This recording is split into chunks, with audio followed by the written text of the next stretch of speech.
Last week I was watching an NBC sports special. Michaela Schifrin was being interviewed.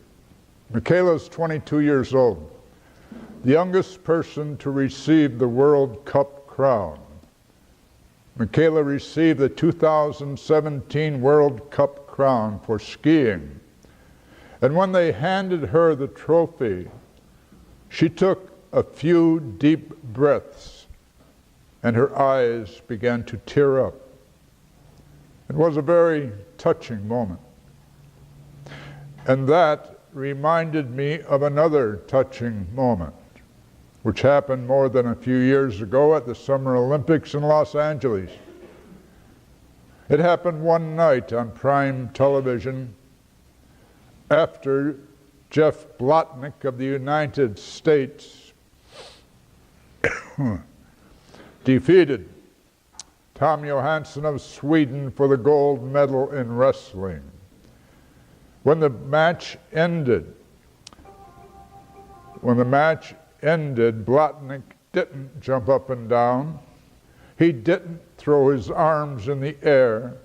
He didn't make sweeping bows to the crowd.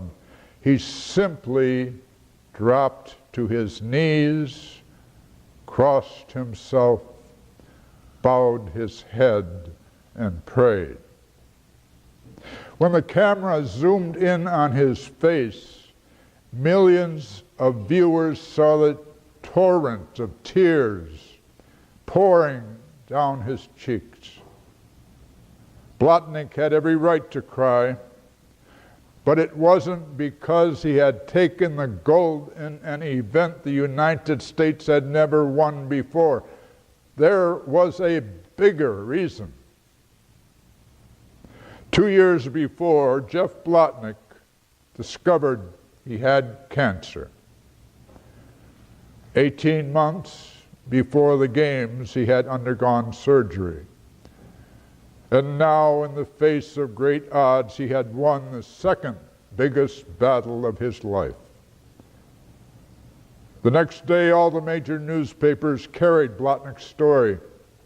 Referring to Blotnick's tears, a sports writer wrote, "One of the most worthwhile things about the Olympics is that they remind us of the cleansing and the therapeutic value of a good cry."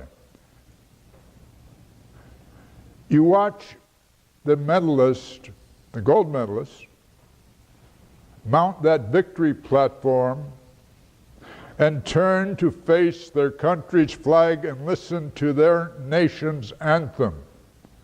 And in almost every instance, their eyes begin to tear and get misty.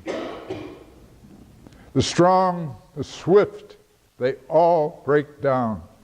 And in doing so, in showing their humanity, they become even more appealing. And that's what happened in Blotnick's case. Jeff Blotnick became an instant hero, not because of his victory over Johansson, and not because of his victory over cancer, but because he shared his humanity with us. We see the same kind of touching beauty in Jesus in today's gospel. We see Jesus, the Son of God, cry at the tomb of Lazarus. It's one of the most touching scenes in the gospel. And the reason it's touching is because Jesus shares his humanity with us. We tend to forget about the humanity of Jesus. We tend to forget that Jesus got hungry in the desert. We tend to forget that Jesus got thirsty on the cross. We tend to forget that Jesus got weary on the way to Samaria. We tend to forget that Jesus grew depressed at Gethsemane. Why? Why is it so important that we remember these gospel scenes? Why is it so important that we notice the tears flowing down the cheeks of Jesus? Why is it so important that we keep in mind the humanity of Jesus? It's because the humanity of Jesus is something we can all identify with. Because Jesus got hungry and thirsty, because he got weary, he got depressed, we know he understands how we feel in those same situations. We know he understands what it's like to be human. And just knowing this gives us hope. But today's gospel contains an even more important point about Jesus. It not only shows Jesus weeping for Lazarus, it also shows him raising Lazarus. He's also the Son of God. Jesus can touch our lives in a way that no other human could ever touch them. The Olympic story of Jeff Blotnick and the gospel story of Lazarus speak to us about Jesus in two special ways. First, they remind us that Jesus is human, just as we are. He became one of us and shared our humanity with us. Because of this, he inspires us and gives us hope. Second, and I say it again, the stories remind us that Jesus is the Son of God.